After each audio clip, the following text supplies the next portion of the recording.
Hey guys, so today's video is like every other video on my channel. Okay, welcome back, or welcome, subscribe with that bell, like, comment for engagement. Social media will be in description. I feel like it's just like the same thing every video with my intro. I'm just like, get through it and then get to the tea. So yeah, subscribe with that bell, do all that good stuff. Social media, like I said, will be in description along with my second channel, which is like a movie commentary / beauty channel, and let's just get into it, honestly. So today's video is very kindly sponsored by Casetify, who've been sponsoring my channel for a year now. It's been a year, it's going to be a year soon, so thank you guys for supporting Casetify. Thank you to Casetify for sponsoring me. I just realised, if you guys want 15% off, you can go on casetify.com / Angelika Oles. So they have a line of now matte, sheer, clear, custom, monogram cases to pick from on their website. It's literally thousands of cases that you can pick from. They are drop tested and antimicrobial, which means they eliminate 99% of bacteria, which in these times and any times is very important. All of the impact and ultra impact cases, aka these bad boys, are made of 50% recycled material, which also amazing. So we have the impact cases, which are these ones. This one's actually a custom one as well. You can customize your cases to have whatever you want on them, but these are drop tested up to 6.6 feet. And then there's the ultra impact cases with the bumpers on the side, as you can see, and these are drop tested up to 9.6 feet, which is amazing. Even 6.6 feet was great for me, but 9.6, I literally will never crack my phone.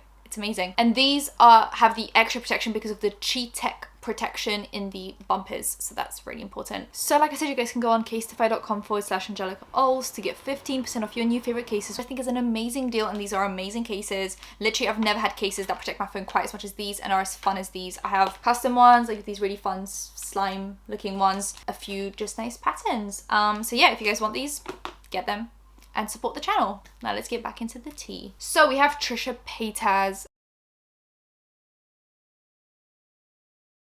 again with H3 and Moses. So little recap, just in case you guys were living under a rock. Hi, we have obviously Frenemies, which ended a long time ago because of a long time ago. It's been a while. Trish and Ethan fell apart. You know, we went over all of this already. They were arguing over some like 5% difference in salaries that they were getting paid from doing the podcast. Trish wanted their own stuff.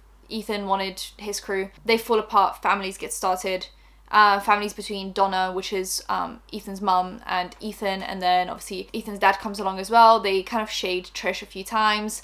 Things get a little bit messy. Trish keeps on pushing the buttons, like definitely posting a lot of TikToks. I think there were like 30 to 50 TikToks that were just like about Ethan, banging on about this like 5%, banging on about them being awful people, and just very much pushing the envelope. There were a lot of tweets, a lot of just YouTube videos, just a lot of stuff being said about Ethan. Then obviously Trish went on the Mum's Basement podcast with Keemstar, who is arguably like Ethan's biggest enemy, I guess, on the internet. It was just shady moves all around. Donna sees this, aka Ethan's mom, and says that she's not going to Trisha's wedding, which was shady, but also I think Donna was just angry at Trish. So this is the backstory. Then recently the H3 subreddit has been kind of still talking about Trish and Moses, and Trisha's having like a really hard time with that because they're saying that it's like doxing or exposing private information. For example, the fact that Moses had 2 wives already. Not that that's like a big deal. Honestly, get married and divorced however many times you want.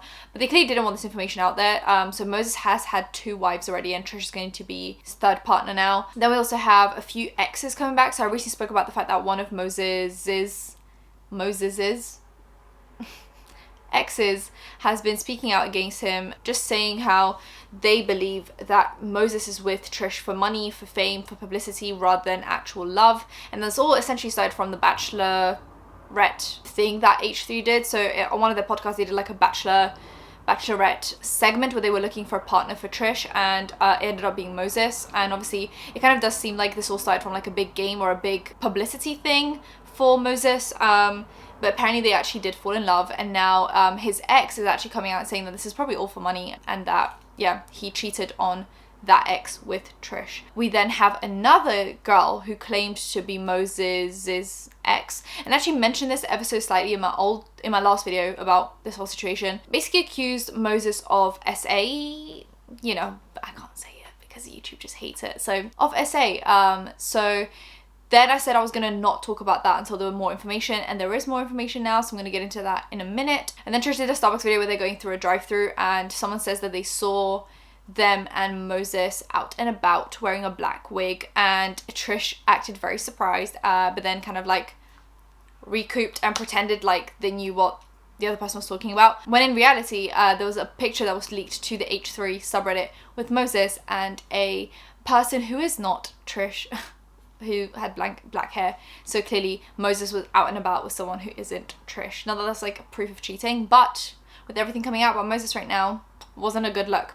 Anyway, now what has Moses said before we get into anything else? What has Moses said about this SA allegation? Not that, you know, it proves or disproves anything. I'm not taking sides. Just before anyone says I'm taking sides, I'm not taking sides. So Moses tweets out saying, recently there's been a serious allegation made against me that is not true. I've chosen to not give attention to it out of respect for this person's well-being, but now the lies have gone too far. I met this person only once in real life on February 14th to 15th, 2020. She is not my ex. She was never my girlfriend. I am showing these texts to show my timelines of what actually happened. I made it clear I didn't want to lead her on and that it's nobody's fault. She continued to ask me to meet up with her and have a relationship with her after I made it clear I didn't feel we were a match. She got upset when me and Trisha started dating well after we stopped talking and continued to plead with me to date her and not Trisha. It's been a year and a half of this person spreading lies, and now this new false accusation cannot be ignored. Please read the thread of the text messages that they were communicating. So I'm gonna go over it.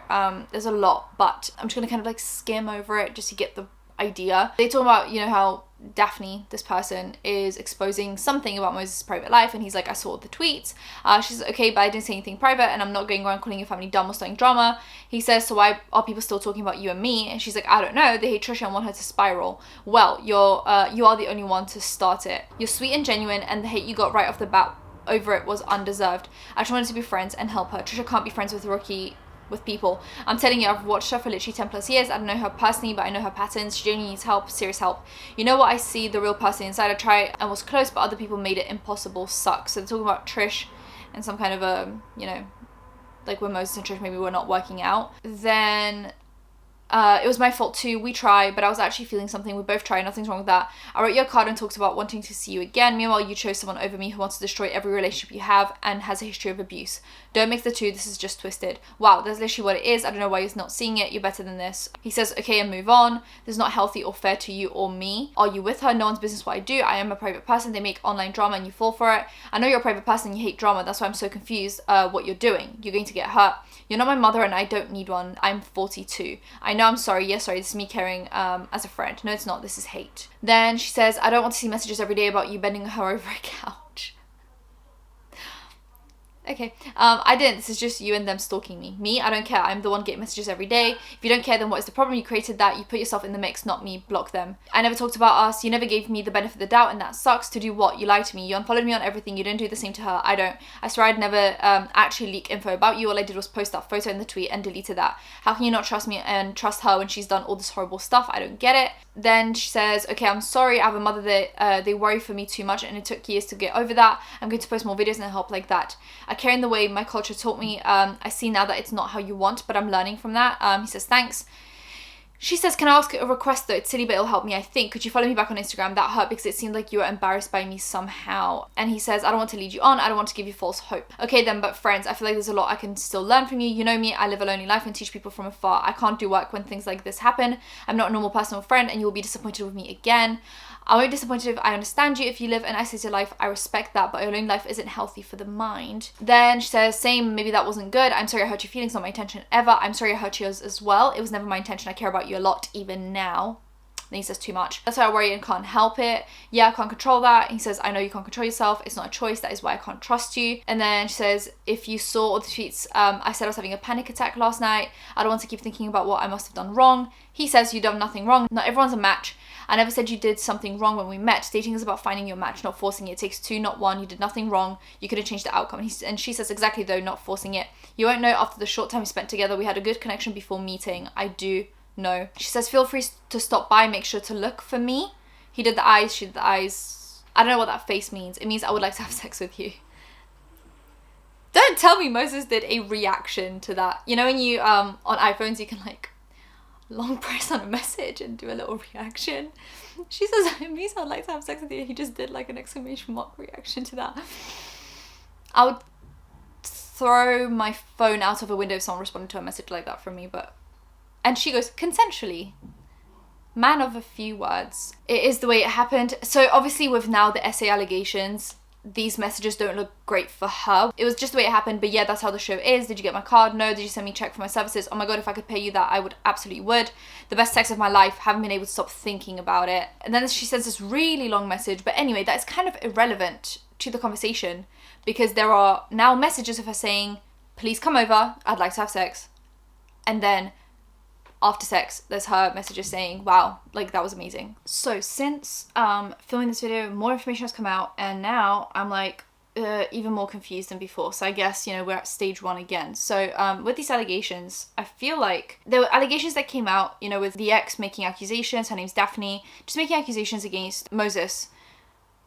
Then he posts these messages and it's like, okay, well, so he's disproving some of it. But then you find out that in reality what happened was partaking in activities that were consensual, Moses decided to take off the protection, which in some areas is considered SA, in some places legally it's not considered SA, but that's just legally, like morally we all know that's morally wrong because you can get someone pregnant, you can give someone an STI. So I feel like now these messages really just don't make sense because it's like, yeah, you can consensually have sex and you can consensually like do all of that, but if you then eliminate a part of the consent, is the consent valid anymore? So I guess it's like a whole different conversation that we're having here, and it's like at this point I'm just more than confused. Like at this point I'm just like more confused than ever, because if this is true, then his text messages prove nothing. Like his text messages don't defend him in any way, shape or form. So that's where we're left off with this story, confused and bamboozled. And also with Trish on Twitter now basically being like, believe all victims, always believe victims, and then also referring to this as like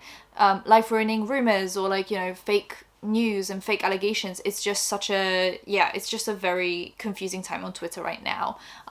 So that's that on this story. Let's move on. And then the last thing is H3 recently posted an unreleased clip where they were reacting, as in Ethan and his crew were reacting to Trisha Paytas' apologies. And one of the guys, I think it was Zach, when Trish was talking, played a clip of The Rock saying, "Shut up." Yo, should we bust out the original of that we clipped out? I think it's time. No. I think it's time. It's not. It's not. End of the year. End of the year. End of the year. Why are we waiting for end of the year? It needs more time. Zach pulled that on. I'll just say what happened. No, I think if really we do don't show think it, I think it's better to just show it rather than. You guys are saying don't even talk about it?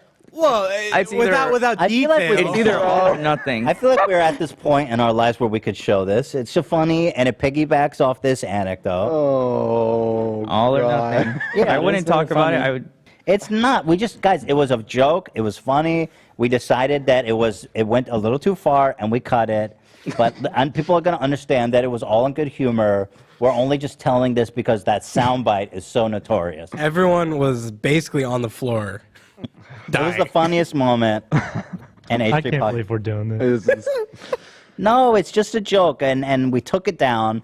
But now we're at the point where we want to reflect. Let's just watch it. Let's just watch it. And it felt really good, and I think people liked that so much more. I saw a TikTok of this amazing artist named Inky, which I actually met her ironically. Jesus, Zach, what the fuck? Zach, what the fuck is wrong with you? That was so inappropriate. That's why I'm laughing. Zach, that was so fucked up. Zach, what the fuck? That was not, I'm laughing because of how I'm not laughing. That was so inappropriate. The timing of that was just not okay, Zach. What the fuck is wrong with you, dude? I'm sorry, Trisha. I'm laughing, but not. I'm laughing at how obscene that timing was, and not. That's not appropriate. The fuck, dude?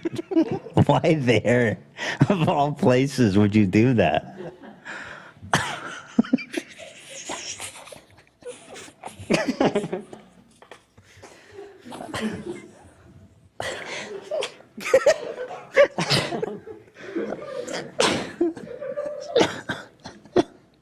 That was so wrong. That was not cool.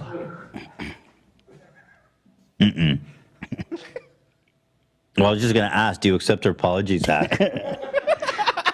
Do you guys accept her apology? She's apologized to you guys. And obviously they all start laughing a lot because it's just like such an outrageous thing to play. Was it a nice thing to do? No. Was it respectful? No. But was it funny because it was outrageous? Yes.